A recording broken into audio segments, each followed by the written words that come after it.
que é que nós devemos fazer para sermos salvos? Esse verbo, ele é muito constante nos nossos pensamentos a respeito da salvação. Fazer, fazer. O que é que nós, seres humanos, temos que fazer para sermos salvos? Será que Jesus Cristo realmente já fez tudo o que era necessário para a nossa salvação? Nós temos uma enorme dificuldade sequer para entender que o discípulo presta obediência ao seu mestre, que o servo deve submissão ao seu Senhor, e que obedecer a Deus é sempre melhor. Carta de Paulo aos Gálatas, capítulo 2, versículo 16, o apóstolo diz assim: sabendo que o homem não é justificado pelas obras da lei, mas pela fé em Jesus Cristo. Assim também, temos crido em Jesus Cristo para sermos justificados pela fé em Cristo, e não pelas obras da lei. Porquanto, pelas obras da lei, nenhuma carne, ou seja, nenhum ser humano será justificado. Por esse texto que eu acabei de ler, os irmãos já devem ter entendido que nós vamos estar falando aqui de graça, sobre a doutrina da salvação, e aí na tela vocês podem ver os temas que nós vamos estar abordando ao longo dessa semana. Já devem ter visto também que segunda e terça nós não teremos culto. Teremos hoje e amanhã e depois retomaremos na quarta-feira, como o pastor já explicou, até o próximo sábado. A mensagem do Advento, irmãos, ela tem dois grandes pilares. Eu gosto muito de ressaltar isso que está aqui. A mensagem do Advento, ela se sustenta sobre duas grandes colunas. Uma delas é a chamada soteriologia, que significa estudo da salvação. A outra coluna é a escatologia, que é o estudo dos eventos finais, aquelas coisas que se relacionam com o fim do mundo e com a volta do Senhor. Essas duas colunas têm como base a chamada doutrina do santuário e a tríplice mensagem angélica. Então, isso que os irmãos estão vendo aqui seria, assim, o arcabouço, a estrutura maior da mensagem adventista. Eu gosto de dizer que essas duas colunas principais, elas devem ter, no nosso estudo, nas nossas pregações, na nossa vida, elas devem ter exatamente a mesma importância. Por quê? Porque buscar graça, buscar salvação, sem a expectativa da volta de Jesus e da vida eterna, é pensar apenas nessa vida, essa vida limitada, acanhada, que nós temos nessa terra. Por outro lado, estudar eventos finais, sem ter a segurança da salvação em Cristo Jesus, é fatalmente sentir medo. Tem muito de especulação e de alarmismo. Por isso que essas duas colunas, esses dois pilares da mensagem adventista devem ter a mesma importância nos nossos estudos. No entanto, não é o que normalmente acontece, e eu já vou comentar isso. Mas nessa pequena semana de oração que nós estamos iniciando aqui, nós vamos nos concentrar nessas duas colunas. Os dois primeiros sermões serão sobre soteriologia e da quarta-feira para frente nós vamos abordar eventos finais. Eu quero pontuar hoje com vocês 3 dos elementos da chamada doutrina da salvação.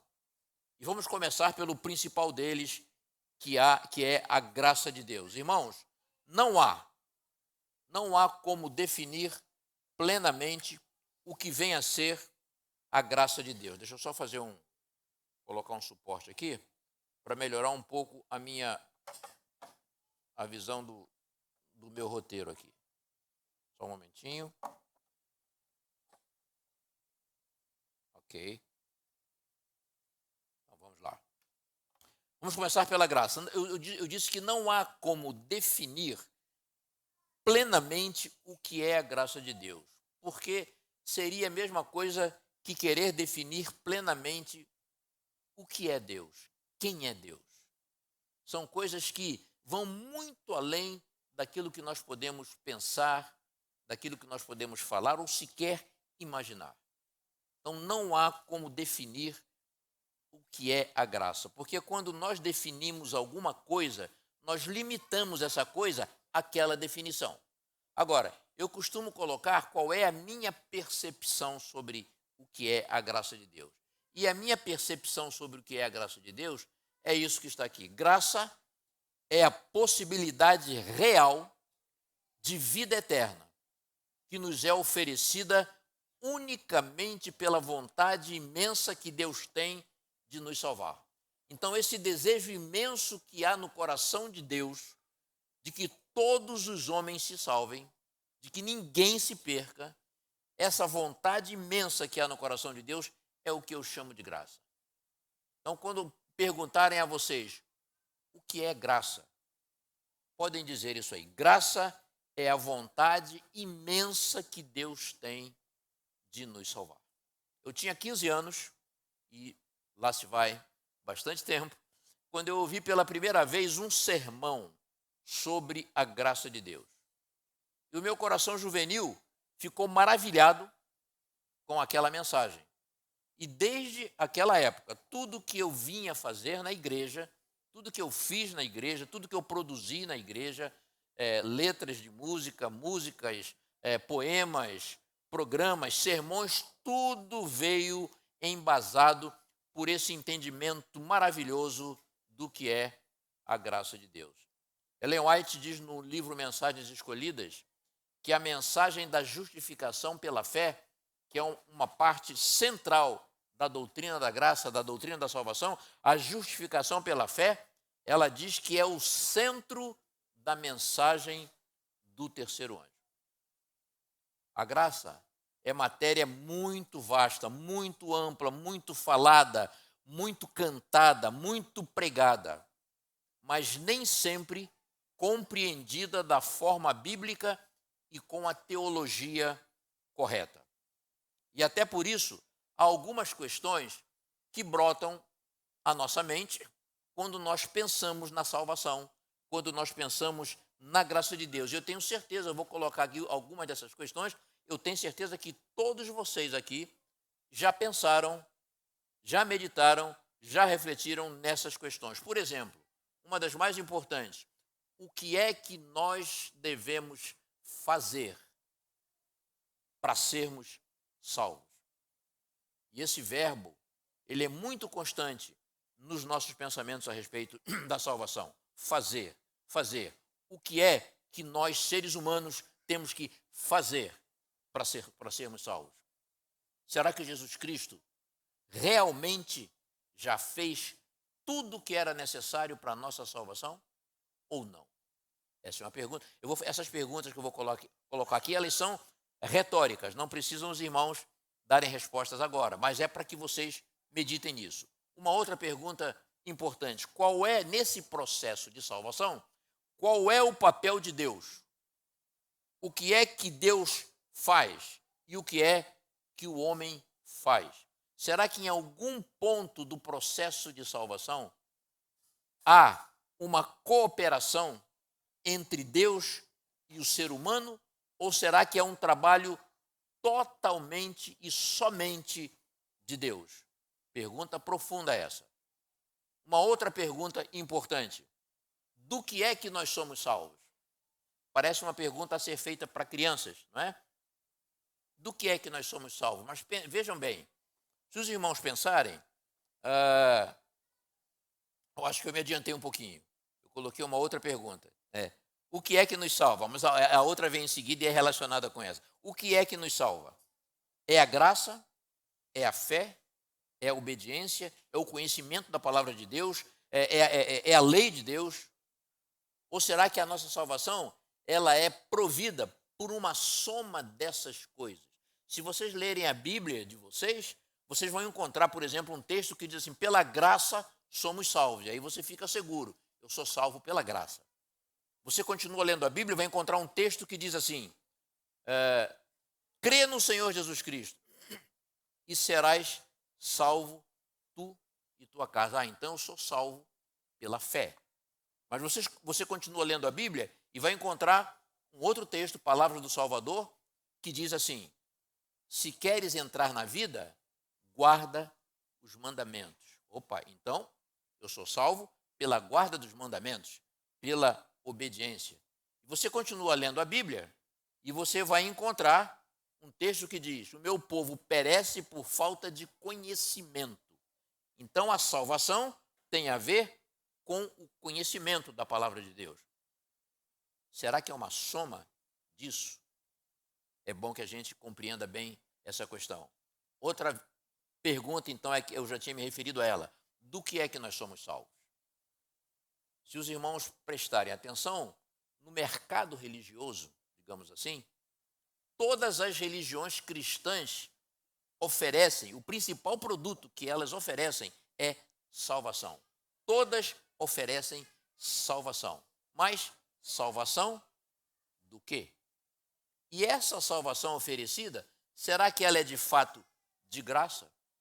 Será que ela é de fato para todos? Ou será que há alguns que são eleitos para a salvação, ou seja, nascem automaticamente salvos, enquanto outros são eleitos para a perdição, nascem irremediavelmente perdidos? Será que é essa a verdade bíblica? Pergunta importante. Mais uma pergunta que eu tenho certeza que os irmãos já pensaram nela. Nós podemos ser perfeitos nesta vida? Essa é uma pergunta que tem muitas vezes dividido congregações, igrejas, no Brasil, e acredito que em todo o mundo. Quando eu falo em perfeição, não estou falando numa perfeição qualquer, não. Eu estou falando numa perfeição absoluta.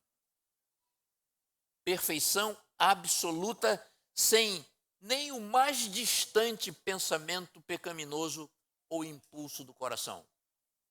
Uma perfeição completa e total.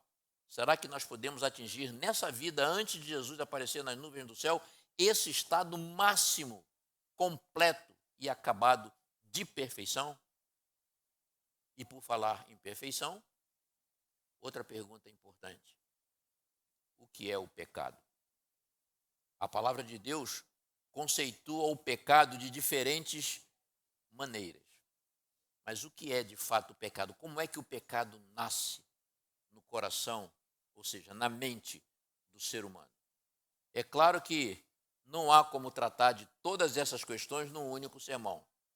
Seria necessário talvez uma semana de oração para destrincharmos aí adequadamente, detalharmos todas essas questões. Mas eu fiz questão de colocá-las aqui porque elas são muito relevantes e é importante que os irmãos pensem nessas questões à medida que nós avançarmos nessa semana de oração.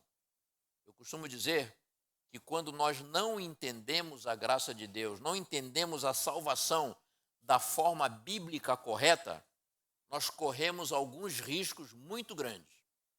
Corremos o risco de ficar com noções distorcidas a respeito da salvação. Isso pode comprometer a nossa religião pessoal, isso pode comprometer o nosso relacionamento com Deus e até a nossa adoração. E podemos cair em pelo menos 4 outros grandes riscos, quando nós não compreendemos a graça da forma bíblica correta. Primeiro risco que nós corremos, de cair no chamado legalismo. E o que é uma religião legalista? Uma religião legalista é aquela religião severa, é aquela religião raivosa, sem alegria, triste, condenatória. Uma religião que fica patrulhando a vida dos nossos irmãos e também a nossa própria vida. Isso é uma religião legalista. É uma religião que prega uma lei que nós sabemos que é santa, que é justa, que é boa, que é eterna, mas prega essa lei sem guardar essa lei. E nós nos tornamos, então, secos por causa disso. Aliás, tem um texto de Ellen White, na revista Review and Herald, de março de 1890, que ela disse assim, que nós pregamos tanto a lei, que nos tornamos tão áridos, tão secos, como os montes de Gilboa, que não recebem nem orvalho e nem chuva. Precisamos compreender essa questão. Então, o primeiro grande risco que nós corremos ao não compreender a doutrina da graça, a doutrina da salvação da forma bíblica correta, é cair no legalismo. É viver uma religião legalista. O outro, eu falei que são 4 riscos, o segundo grande risco é o oposto desse aqui. É de nós cairmos, então, no liberalismo. E o que é uma religião liberal? É aquela religião eufórica, cheia de alegria, é uma pregação até bonita, mas que fica incompleta. Fica incompleta por quê? Porque não conduz o pecador pelo caminho da transformação, da mudança de vida. É aquela religião que prega o acolhimento do pecador como ele está, no estado de pecaminosidade total em que ele se encontra, e isso é bíblico, devemos fazer isso, mas prega o acolhimento sem a necessária mudança de vida. Então, recebe o pecador como ele está e ele pode continuar vivendo como sempre esteve. Essa é uma religião liberalista. O terceiro grande risco que nós corremos quando não entendemos a doutrina da graça é cair, então, numa palavra, num estado que nós, como igreja, conhecemos muito bem, porque isso é profético. É cair na mornidão. Mário, o que é mornidão? O que é cair numa religião morna?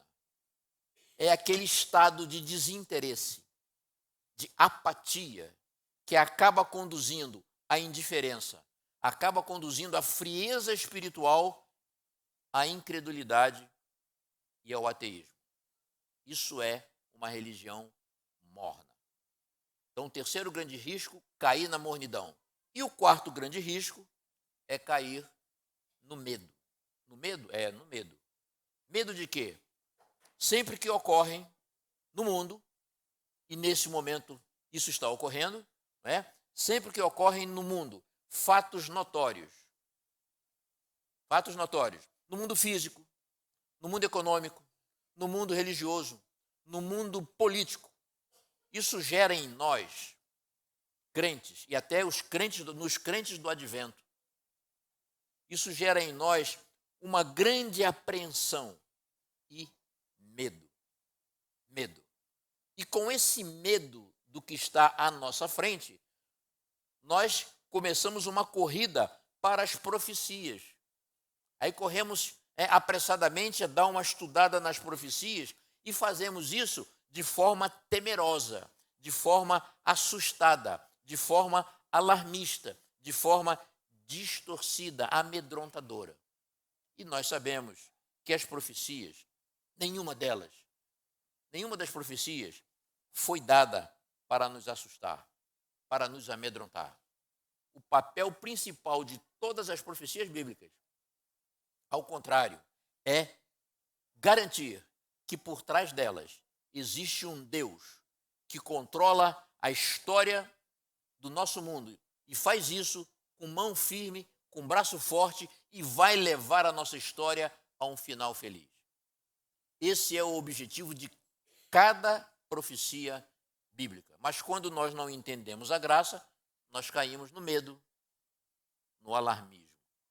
Agora, ao contrário, quando nós estudamos a graça de Deus, quando nós entendemos que ela é não apenas graça salvadora, mas ela é também graça transformadora, ela é também uma graça que nos dá poder na luta contra o pecado, e ela será, por fim, glorificadora. Quando nós entendemos todos os papéis da graça de Deus, isso nos dá isso aqui. Isso nos dá esperança, isso nos dá alegria, isso nos dá segurança, isso traz paz com Deus. Bem diferente daquilo que nós sentimos quando estudamos os eventos finais sem a segurança da salvação. Agora, deixa eu dizer uma coisa para os irmãos, antes que eu possa ser mal entendido. Quando nós damos a graça de Deus, toda a ênfase que ela merece, que ela deve ter, quando nós enaltecemos a graça de Deus como sendo o verdadeiro dom de Deus e a única garantia de nós sermos salvos, pode parecer, erradamente, que nós estamos tirando a importância de certos elementos da salvação, como, por exemplo, a obediência à vontade de Deus, como o conhecimento da palavra de Deus, como a própria fé, como a lei de Deus. Parece que nós estamos pegando esses outros elementos, colocando num segundo plano e enaltecendo apenas a graça de Deus. E não é isso que nós fazemos. Na realidade, quando nós enaltecemos a graça de Deus, o que nós estamos fazendo é o seguinte: colocando cada um desses elementos que eu citei no seu devido lugar, com a função que cada um deles deve ter, e entrando na vida do cristão no contexto bíblico correto, no momento certo. Mas o fato é, irmãos, que há muitos cristãos, e cristãos do advento. Quando eu usar esse termo aqui, cristão do advento, eu estou me referindo àqueles que são adventistas. Há muito cristão e cristão do advento que acha que fé é contrária às boas obras, que lei é contrária à graça de Deus, que o que aconteceu no Sinai é contrário ao que aconteceu no Calvário, que as epístolas de Paulo, que o livro dos Salmos, que o livro do Êxodo são opostos, por exemplo, à epístola do apóstolo Tiago. Então nós achamos até que o evangelho de Paulo, que Paulo pregava, é diferente do evangelho que Jesus Cristo pregava. Mas as coisas de Deus, elas não se chocam, elas não se opõem, ao contrário, elas se encaixam perfeitamente, elas se ajustam perfeitamente quando nós estudamos a graça com base bíblica. Eu costumo dizer que o primeiríssimo concerto de Deus com o ser humano foi aquele feito antes da queda. E, surpreendentemente, esse concerto não foi baseado na graça de Deus. Esse concerto foi baseado numa atitude de obediência por parte do primeiro casal. De toda a árvore do jardim comereis livremente, mas dessa aqui não. Porque no dia em que dela comerdes, certamente morrereis. Embora toda a criação que estivesse sendo ali entregue nas mãos de Adão e Eva fosse uma dádiva da graça de Deus, mas ali não existia graça salvadora. Ali existia graça criadora. A graça salvadora não existia ali no Éden antes da queda. Por quê? Porque graça salvadora só existe aonde há pecado.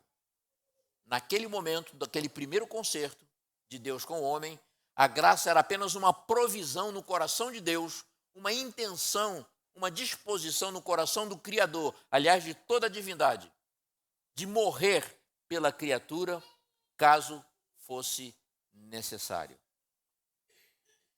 A graça salvadora ali não existia. O que existia ali era graça criadora. Adão e Eva tinham todas as condições de prestar a Deus uma obediência plena, de forma natural, sem nunca pecar, nem no mais leve pensamento pecaminoso. Ao contrário de nós, eles não tinham tendência para pecar, eles não tinham impulso para pecar. Tudo que Adão e Eva queriam era louvar o Criador, era adorar o Criador. E assim como no Éden, também nós podemos entender que no céu de Deus e nos mundos que nunca caíram, não há graça salvadora. O que existe no céu de Deus hoje, o que existe nos mundos que nunca caíram hoje, é obediência, é amor. Obediência por amor. É isso que existe. Os anjos de Deus, na sua pureza, na sua inocência, eles não conhecem a graça de Deus. Vou mostrar um texto para vocês que diz exatamente e que se encontra no livro Maravilhosa Graça de Deus, de Ellen White, página 25. Olhem que texto impactante. Jamais teríamos conhecido o significado da palavra graça se não tivéssemos caído. Deus ama os anjos sem pecado, os quais fazem o seu serviço e são obedientes às suas ordens. Mas esses seres celestiais nada sabem sobre a graça. Por quê?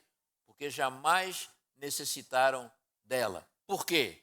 Porque jamais pecaram.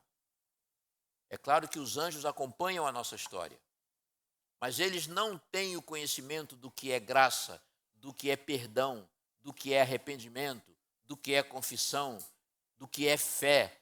Por quê? Porque todas essas coisas surgiram em função do pecado e eles nunca pecaram. O que eles conhecem é o amor de Deus, o que eles conhecem é a obediência por amor. E essa graça, por mais maravilhosa que seja, essa graça que nós conhecemos, ela não será para sempre necessária.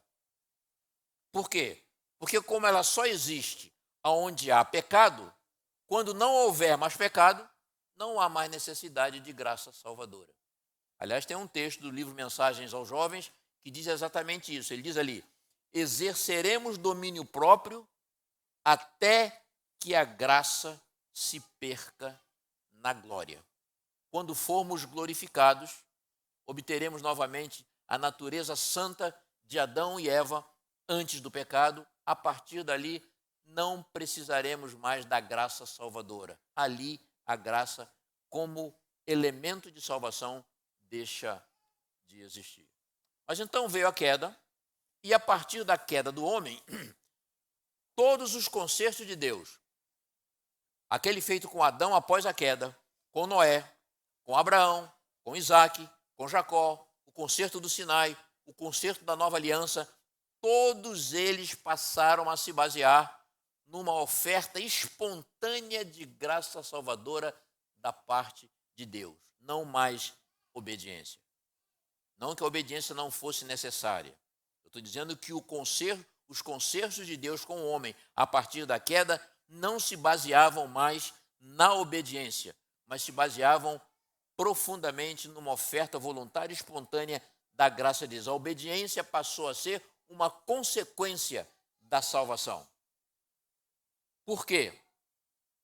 Porque o homem não conseguiria, a partir dali, oferecer a Deus de forma natural, sem qualquer ajuda. Ele não conseguiria mais prestar a Deus obediência perfeita. Alguém perfeito teria que vir fazer isso, obedecer a lei com perfeição e então disponibilizar essa obediência ao homem como oferta de graça, sem qualquer merecimento da parte do homem. Então, eu acabei de falar aqui inicialmente sobre esse elemento que eu disse que é o mais importante do plano de salvação, que é a graça de Deus. Eu vou falar sobre 3 elementos. Vamos então ao segundo elemento, que é a tão falada obediência. Esse é um item que sempre foi um problema para todos os cristãos. Por quê? Porque nós temos uma enorme dificuldade em obedecer. Nós temos uma enorme dificuldade sequer para entender que o discípulo presta obediência ao seu mestre, que o servo deve submissão ao seu senhor e que obedecer a Deus é sempre o melhor. Nós temos dificuldade de compreender isso. Então nós resistimos, isso é natural em nós, isso é efeito do pecado. Nós resistimos em obedecer à vontade de Deus. Aliás, muitos cristãos até se sentem desconfortáveis, se sentem incomodados quando se fala para eles na questão da obediência, quando a obediência é mencionada no contexto da salvação. E esse desconforto vem, essa estranheza vem, porque esses cristãos, entre os quais nós muitas vezes nos incluímos, eles dizem que a nossa natureza caída, que Paulo chama de inclinação da carne, ela nos impede de obedecer. Então, quando se fala em obediência, muitos cristãos, então, que pensam dessa forma, que a nossa natureza caída nos impede de obedecer aos comandos de Deus, eles se sentem pouco à vontade em relação a isso. Na verdade, eu diria aos irmãos que a nossa natureza caída, ela de fato dificulta o nosso ato de obedecer. E dificulta muito, mas ela não impede. E nós vamos ver isso aqui até o final dessa semana de oração. Por quê? Porque nós temos todo um arsenal divino, todo um arsenal de ajuda do céu, que está ao nosso alcance, que está à nossa disposição quando nós buscamos fazer a vontade de Deus. E não nos iludamos, irmãos. A nossa Bíblia está cheia de apelos de Deus aos seus filhos para que o obedeçam. Então, se há muitos apelos de Deus na Bíblia para que nós o obedeçamos, será que Deus está nos pedindo algo que nós não temos condição de apresentar a Ele de alguma forma? Não é? Mas nós vemos isso na Bíblia. Só que nós entendemos que Deus não exige obediência. Deus deseja a nossa obediência. Deus pede a nossa obediência. Deus espera a nossa obediência. E quando nós tomamos a atitude, que é um dom do Espírito Santo, quando nós tomamos a atitude de obedecer, isso é motivado pelo Espírito Santo de Deus, Deus com certeza toma parte nisso e temos toda a ajuda do céu para que possamos fazer isso.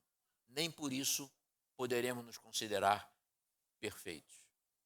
Deus, irmãos, na sua presciência e no seu amor, Ele sabe e Ele quer o que é melhor para cada um de nós.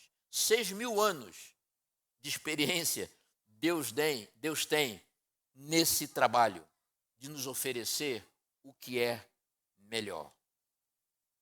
6.000 anos de história nos mostram que não fazer a vontade de Deus é uma péssima escolha. É uma opção totalmente errada. Se nós não cremos em um Deus assim, em um Deus que é soberano e é bom, nós só temos uma opção. É construir um Deus à nossa imagem e semelhança. É procurar um outro Deus. Porque o Deus no qual nós cremos, Ele é soberano, Ele é bom e Ele sabe o que é melhor para cada um de nós. Mas tem um detalhe em relação à obediência. Então eu estou enaltecendo aqui agora o segundo elemento, que é a obediência e dizendo que Deus espera que nós o obedeçamos. Mas essa obediência que nós apresentamos a Deus, como eu digo aqui nessa frase, essa obediência, irmãos, ela não é garantia da nossa salvação. Nenhum de nós será salvo em função da obediência que apresentamos a Deus. A nossa obediência não determina a nossa salvação. A nossa obediência, ela mostra tão somente de que lado nós estamos e a que Senhor nós servimos. Nesse grande conflito, a obediência vai mostrar a qual dos dois exércitos em guerra nós queremos nos alinhar. De que lado estamos e a que Senhor nós servimos. Mas a nossa obediência em si mesma, nós sabemos como Deus a considera. Como Deus considera a nossa justiça, como trapo de imundícia. E sem dúvida, o crente salvo, isso eu não tenho a menor dúvida e espero que os irmãos também não tenham. O crente salvo pela graça, justificado pela fé, ele é estimulado todo o tempo a permanecer nessa condição de salvo. E a permanência nessa condição de salvo, ela se dá pelo processo diário de relacionamento com Deus, de submissão consciente à vontade de Deus, né, de caminhar com Deus. Esse é um processo que nós conhecemos e chamamos de santificação. Além disso, irmãos, todo cristão salvo pela graça, ele vai sim, ele vai procurar de forma natural, de forma espontânea, ele vai procurar obedecer a Deus. E tem mais, não só obedecer. Obedecer à vontade de Deus, só obedecer, por obedecer, não é suficiente para termos um bom relacionamento com Ele. Mais do que obedecer, nós temos que gostar disso. Nós temos que amar a atitude de obedecer a Deus. Davi dizia assim no Salmo 119, ó, quanto amo a tua lei. É minha meditação de dia e de noite. Não basta obedecer à lei de Deus. Não basta obedecer à vontade de Deus. Nós temos que gostar disso. Nós temos que nos sentir bem com isso. Se nós não nos sentimos bem com o ato de obedecer à vontade de Deus, se nós não sentimos real prazer, se nós não sentimos interesse, alegria, segurança nessa submissão à vontade de Deus, mas ao contrário, sentimos um certo incômodo, uma certa impaciência, um certo desconforto, uma certa inquietação com o ato de submissão à vontade de Deus, eu vou dizer para os irmãos, e digo isso para mim em primeiro lugar, nós temos que buscar com oração, rever a nossa religião pessoal. Alguma coisa está muito errada no nosso relacionamento com Deus se nós não sentimos prazer nesse relacionamento. Até porque a Deus só agrada, como diz Paulo em Romanos 16, 28, a Deus só agrada a obediência por fé. Essa é a obediência que agrada a Deus. E agora vamos ao terceiro elemento da salvação, sobre o qual eu quero conversar com os irmãos nesse nosso primeiro encontro, tá bom? E esse elemento é a fé. A fé, irmãos, tem uma diferença básica entre você, entre eu e vocês, entre nós obedecermos à vontade de Deus como obra da lei ou obedecermos à vontade de Deus como obra da fé. É muito diferente. Isso vai explicar o que eu vou dizer agora, essa diferença básica entre obedecer a Deus como obra da lei ou obedecer a Deus como obra da fé. Isso explica o aparente conflito entre o que Paulo diz e o que Tiago diz. Paulo fala em obras da lei e bate firme contra as obras da lei. Tiago fala em obras da fé. Então, na verdade, Tiago e Paulo não ensinam coisas diferentes. Podemos dizer que eles se formaram na mesma universidade. Eles falam exatamente a mesma coisa. Nós podemos obedecer qualquer mandamento da lei de Deus. Por exemplo, o sábado. Podemos observar o sábado como obra da lei, e isso não agrada a Deus. Ou podemos observar o sábado como obra da fé, e isso Deus espera de nós. Vou repetir. Podemos obedecer qualquer ordenança de Deus como obra da lei, e isso não agrada a Deus. ou como resultado da fé. E segundo Tiago, é isso que Deus espera de nós. Agora, tem um problema em relação à fé. Sabe qual é? A fé, irmãos, ela não se vê. Você não consegue ver quando alguém tem fé. Você não consegue ver a fé de ninguém. Não se vê a fé. O que nós vemos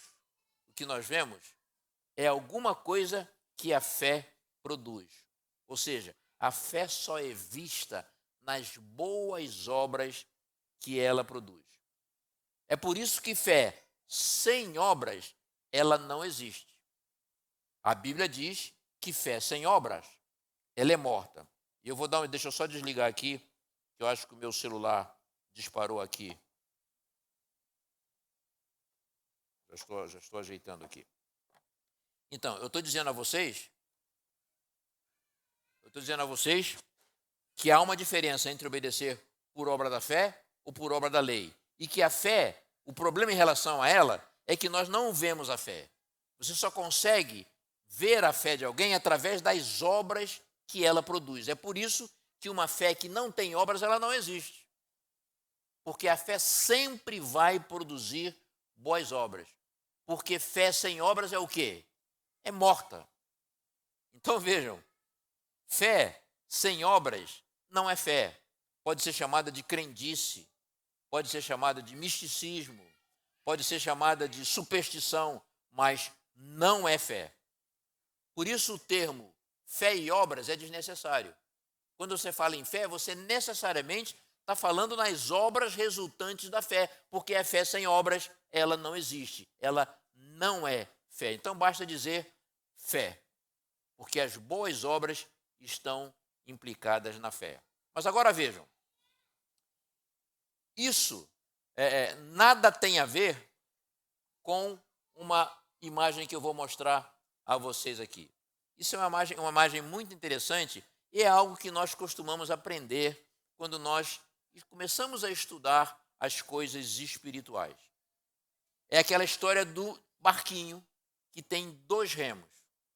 Um dos remos se chama fé, o outro remo se chama obras. E nós então costumamos ensinar que quando nós remamos usando apenas o remo da fé, o barquinho fica andando em círculos. Se nós usamos apenas o remo das obras, ele fica também andando em círculos. E que nós precisamos então remar com os 2 remos para que o barquinho possa andar. Nós aprendemos isso. Mas isso aí também, teologicamente, está errado. A salvação não é alcançada por uma soma de fé mais obras. Na realidade, a figura correta desse barquinho seria essa aí. Na verdade, a graça de Deus é que é o motor da nossa salvação. A graça é que conduz o barquinho na direção da salvação. Você usando o remo da fé e o remo das obras, você fatalmente vai andar um pouquinho, vai se cansar e não vai chegar ao porto seguro. Mas o motor da graça, esse sim, esse vai levar você ao porto seguro. Então, a fé que faz o homem entrar no barquinho, é ela que faz o homem entrar no barquinho, é a fé que faz com que esse barquinho vá para frente produzindo boas obras. As boas obras, como nós já vimos, elas são sempre um acompanhante da nossa fé. Elas fazem parte necessária da nossa fé. Mas o que conduz o barco da nossa vida na direção da salvação é a graça de Deus. Um dos itens mais importantes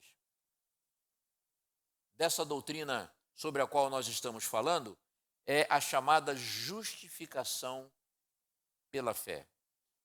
A justificação pela fé é de grande relevância para o crente em Cristo Jesus. Por quê?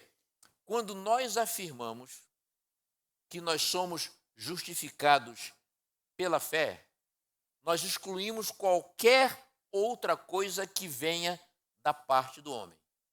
Vou repetir. Quando nós afirmamos que nós somos, e Paulo disse isso no primeiro texto que nós lemos nesse sermão, que nós somos justificados somente pela fé, nós estamos excluindo desse processo qualquer coisa que venha da parte do homem. Mas eu vou mostrar, ao final dessa nossa primeira conversa, que a justificação, ela tem uma base ainda maior e mais ampla. No entanto, essa fé que está aí, a fé pela qual nós somos justificados, e que nós já vimos que ela resulta necessariamente em boas obras, ela não possui valor de salvação em si mesma. Eu estou dizendo o seguinte: você usar a expressão salvo pela fé, essa não é uma expressão biblicamente, teologicamente correta. A fé não nos salva. Até porque a fé é algo que ocorre na nossa esfera. É o homem que manifesta fé. E como é uma coisa que ocorre na esfera do homem, é algo que ocorre no ser humano, essa fé falha, a fé diminui, a fé até morre. Então, veja, não podemos ser salvos por algo tão fraco assim. Algo que falha, algo que diminui, algo que morre. Então, ninguém é salvo pela... A fé tem um outro papel, e nós já vamos ver o papel da fé. O papel dela não é nos salvar. O papel da obediência também não é nos salvar. Porque a nossa obediência, ela é totalmente falha. Ela não ocorre sempre. Então, a minha salvação não pode depender da minha pobre obediência, que para Deus é como trapo de imundícia. Qual é o outro elemento da salvação que muitas vezes a gente pensa que nos salva? Tem um elemento forte, que é a graça de Deus. Essa sim. Essa ocorre não na esfera do homem. Quem manifesta a graça é Deus. Como é algo que vem de Deus, esse elemento da salvação, que é a graça, é um elemento pleno, é um elemento soberano. O livro Desejado de Todas as Nações, falando a respeito da fé, vejam o que ele nos diz. Olhem o que ele nos diz. É isso que está aqui? Desejado de Todas as Nações? Não é? Se não for, eu às vezes, porque eu daqui não consigo ler isso aqui por causa do meu problema de visão. Então vejam, olhem que coisa básica e definitiva. Mediante a fé, nós recebemos a graça de Deus. Então a fé é o elemento pelo qual nós tomamos posse da graça de Deus. Você não vai tomar posse de uma coisa na qual você não acredita. Esse é o papel da fé, é você acreditar naquilo que está sendo dito a respeito da graça de Deus. Então, está dizendo ali, mediante a fé, recebemos a graça de Deus, mas a fé não é o nosso Salvador. Ela não obtém nada. Ela é tão somente a mão que se apega a Cristo e se apodera dos seus méritos. A fé é o remédio contra o pecado. Então, a fé não nos salva. Ela se apossa de algo que nos salva. E esse algo que nos salva é a graça de Deus. Então, não usem a expressão fé salvadora, porque não existe fé salvadora. A fé é apenas justificadora. O que existe é graça salvadora. Uma maneira simples de ilustrar o que é a salvação é essa imagem aqui. Está muito claro, mas eu acho que dá para os irmãos verem. A graça de Deus é como se fosse a mão de Deus estendida desde os céus em reconciliação com o ser humano. Fé é a mão do ser humano que se estende e se apossa da graça de Deus. Então é uma ação conjunta. A graça é a mão de Deus se estendendo desde os céus de forma salvadora. A fé é tão somente o ato do ser humano, então, estender a sua mão e se apossar dessa graça salvadora. Então, a salvação fica sendo o quê? Fica sendo uma ação primeira de Deus, é Deus quem age primeiro, oferecendo graça a todos os homens. Isso está lá em Tito 2, versículo 11. E o que é, então, a fé? A fé é uma reação secundária do ser humano que manifesta, então, crença, que manifesta, então, aceitação naquilo que está sendo oferecido por Deus. E nós encontramos isso em João, capítulo 1, versículo 12. Então, pela Bíblia, nós entendemos que é assim que Deus age, de modo unilateral, de modo espontâneo. A salvação é um ato unilateral, espontâneo de Deus na direção do ser humano, que pode aceitar esse presente ou não. Ele aceita esse presente na hora que ele crê. E mesmo esse ato de crer é trabalho do Espírito Santo de Deus. Mas, embora nós não sejamos salvos pela fé, e sim pela graça, a fé acaba sendo fundamental, indispensável nesse cenário de salvação, porque de nada serviria o maravilhoso plano de salvação, de nada serviria a cruz de Cristo, de nada serviria a morte substituta de Cristo, de nada serviria ou servirá a volta de Jesus e a vida eterna se o pecador não crer, se o pecador não acreditar em nada disso. Então, embora a fé não seja um meio de salvação, ela é um meio de você se apossar dessas coisas, porque se você não crê, nada disso vai se tornar seu. Mas o que salva você não é a fé, é tão somente a graça de Deus. Então, mesmo que a fé não tenha valor salvífico, como dizem os teólogos, ela é o meio pelo qual nós obtemos justificação. É o meio de nós nos apossarmos dessa graça salvadora que nos é estendida desde os céus. Então, Paulo estava certo quando ele disse isso aqui, né? Quando ele disse no texto que nós lemos lá no início, de que nenhuma carne, nenhum ser humano seria justificado pelas obras da lei, somente pela fé. Boas obras e obediência são coisas para quem já foi salvo, para quem já foi justificado, para quem já conhece a Deus. Depois que você então é salvo, é que você passa a obedecer, é que você passa a praticar boas obras. Mas isso não antecede o ato de salvação concedido por Cristo Jesus. Então, esse homem que acabou de ser justificado por Deus, ele ainda não conheceu nada, ele ainda não obedeceu nada. Ele foi justificado por um ato de fé. Ele acreditou em algo que pregaram para ele, que mostraram na palavra de Deus que é real, que é verdadeiro. Ele creu naquilo, mas ele ainda não obedeceu nada. Ele só creu em alguém que obedeceu e obedeceu com perfeição. Aí esse homem pode tomar duas atitudes: ou ele renegar esse conhecimento, ou ele abrir o coração para a fé. Se ele abre o coração para a fé, então é quando as coisas vão começar a acontecer na vida dele. A justificação pela fé, irmãos, a justificação do crente, então ela é um novo conceito, ela é um novo entendimento, um novo olhar de Deus a respeito do ser humano. A partir do momento da justificação, quando Deus então olha para o homem pecador,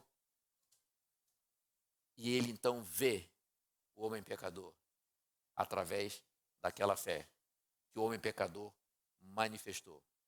Mas esse processo abençoado, ele vem de Deus para o homem, ele não vai do homem para Deus. De um lado nós temos um Deus perdoador de todos os pecados da pessoa humana, que manifestou fé genuína em Cristo Jesus. Isso se chama graça. A vontade que Deus tem de nos salvar. Do outro lado, você tem um pecador condenado à morte eterna, que, como creu, se apossou dessa graça.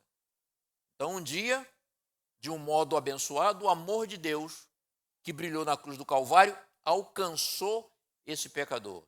Esse pecador, então, creu, acreditou, se arrependeu de todos os seus maus caminhos e começa, então, a deixar os seus pecados e quer essa vida nova fazendo parte da vida dele. Então, acontece isso aqui, que é um texto que está, eu estou terminando a nossa primeira conversa dessa semana de oração, Mensagens Escolhidas, está no livro Mensagens Escolhidas. É isso que está aqui? Sim. Olhem que coisa linda. Isso aqui é o momento da justificação.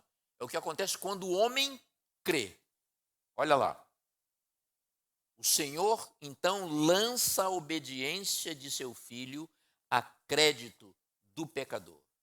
A justiça de Cristo é aceita em lugar do fracasso do homem. E Deus recebe, perdoa, justifica a pessoa arrependida e crente. E trata essa pessoa como se ela fosse justa.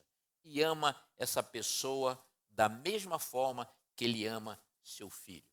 Isso é ser justificado pela fé nos méritos, não nos nossos méritos próprios, mas nos méritos de Jesus Cristo. É isso que é justificação pela fé. Obra de um instante, ato totalmente da parte de Deus, sem cooperação humana, a não ser o homem crendo. É isso que torna possível a justificação pela fé. Daí para frente é vida nova, irmão. Daí para frente é vida nova. Nós estamos já terminando. Eu teria mais algumas coisas para falar, mas que eu vou deixar para falar a partir do sermão de amanhã. Só quero ressaltar aqui os 3 elementos sobre os quais eu falei. Eu falei aqui sobre graça e disse que graça é o que nos salva. Graça é o que provê, é o que garante a nossa salvação. E ela está estendida a todos os homens, como diz em Tito 2,11. Nós falamos aqui sobre fé. E o papel da fé é acreditar na graça. De nada adiantaria a graça se o homem não acreditasse nela. Então, o papel da fé é se apossar da graça de Deus. E o papel da obediência? A obediência vem como obra da fé. A obediência apenas comprova que nós de fato cremos. Comprova de que lado nós estamos e a que Senhor nós queremos servir. Que Deus nos abençoe, irmãos, a compreender a colocação desses elementos. Onde é que entra a fé, onde é que entra a graça, onde é que entra a obediência, onde é que entra o conhecimento da palavra de Deus, onde é que entra a lei de Deus. Quando nós conseguimos estudar esses elementos e encaixar cada um deles no processo de salvação, entrando na vida do cristão no momento certo, com a função correta, aí nós de fato temos uma coisa que nós chamamos, obtemos algo que nós chamamos de alegria e certeza da salvação. Que Deus nos abençoe, que ao longo dessa semana, que continua amanhã, vai ter uma folguinha na segunda e na terça, e retomamos na quarta-feira, que ao longo dessa semana nós possamos ir compreendendo mais e mais esse processo salvífico e assim possamos fugir daquelas 4 coisas que eu citei no início.